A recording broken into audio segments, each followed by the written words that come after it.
This is 7 Local News.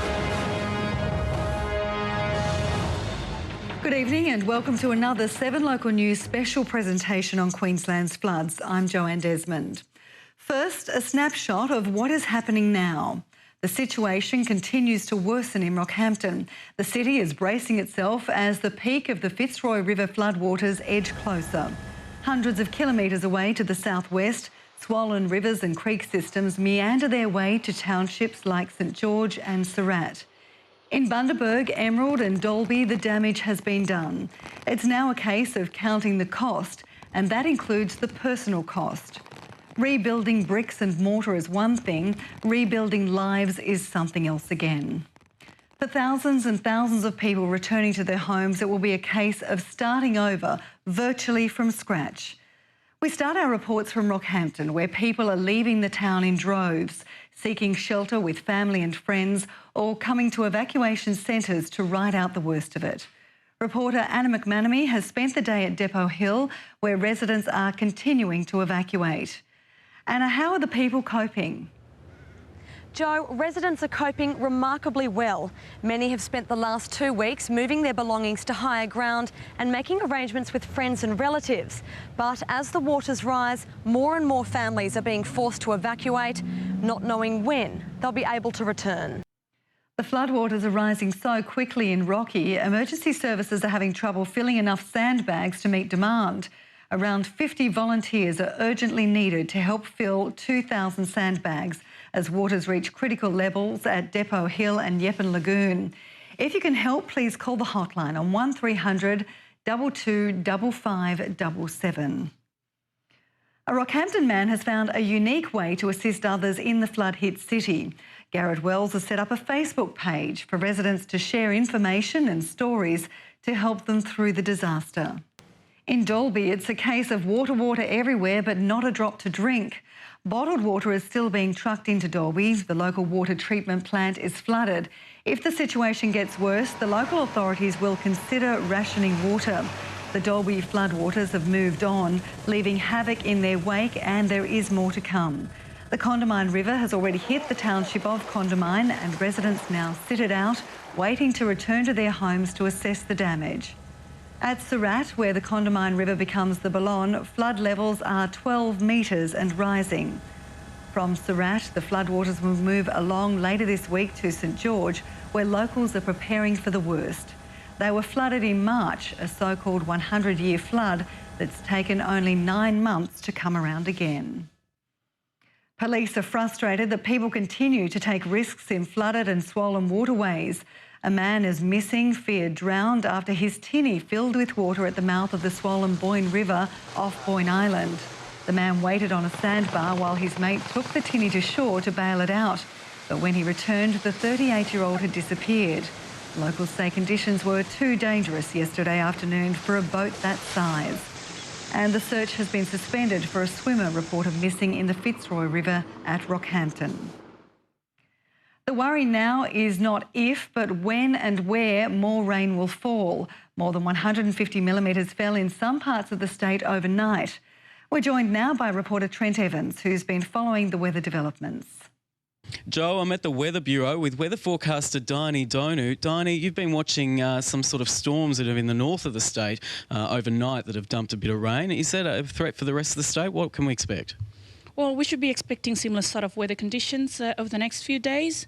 With the ridge easing off along the east coast of Queensland, we should expect the monsoonal trough, which is currently around the Horn Island, to move further south. More detailed look at the weather later in the show with Rosanna. And for now, it's back to you, Joe. Thanks, Trent. Trent Evans with that report. Well, ahead tonight, we share the heartache of Bundaberg locals as they return to their homes.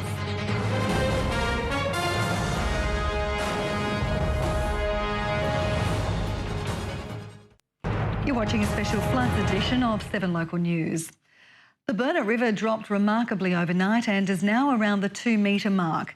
Bundaberg has moved into the recovery phase with tons of rubbish and destroyed possessions littering the muddy streets.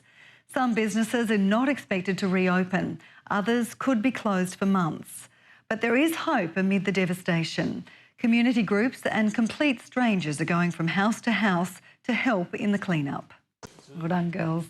Well, health authorities are preparing for an increase in infections as people wade through floodwaters and venture back into their damaged homes. Sewage and other chemicals have leaked into floodwaters in Bundaberg, posing a serious health risk. Queensland Health is preparing for extra cases of dermatitis, conjunctivitis, diarrhoea and ear, nose and throat infections from polluted waters. Residents who come into contact with floodwater should check for infection and consider getting a tetanus injection. Stay with us. After the break, we take a look at the devastation in the North Burnett.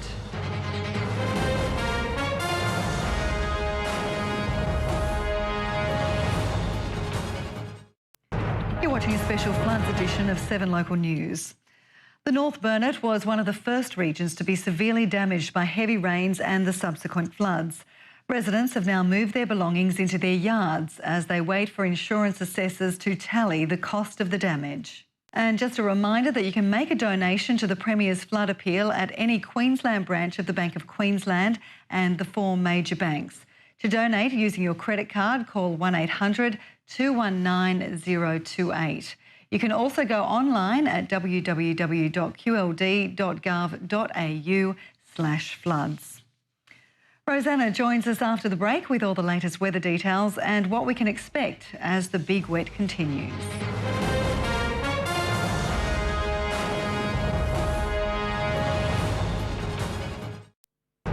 Welcome back. Now here's Rosanna with an update on the weather in the flood zones. Thanks, Jo. We currently have a severe thunderstorm warning for the Central Highlands and Coalfields and parts of Capricornia and the Wide Bay Burnett. Residents are being warned to expect damaging winds, localised heavy rainfall and large hailstones over the next few hours, but the storms shouldn't have an effect on flood levels at this stage. Thankfully, rainfall in the past 24 hours was minimal. The highest recording was 15 mils at Mount Joseph in the Wide Bay. Now, firstly, tonight to the satellite loops. Still a lot of cloud in the tropics, and that is from the monsoon trough. We can see patchy cloud down the coast, and that, of course, is caused by the moist southeasterly onshore flow.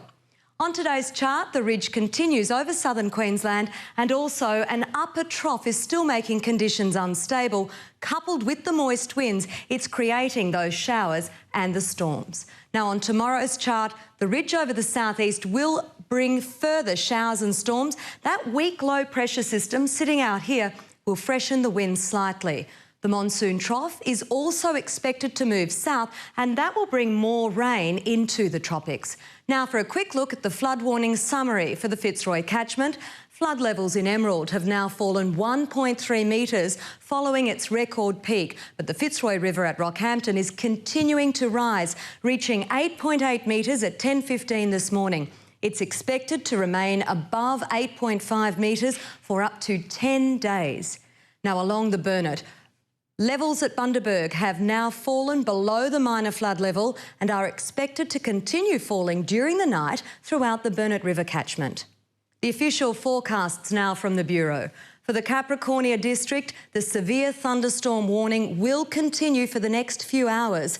Tomorrow, we can expect a brief flurry in the morning, but unfortunately the showers will increase during the afternoon with the odd storm around as well.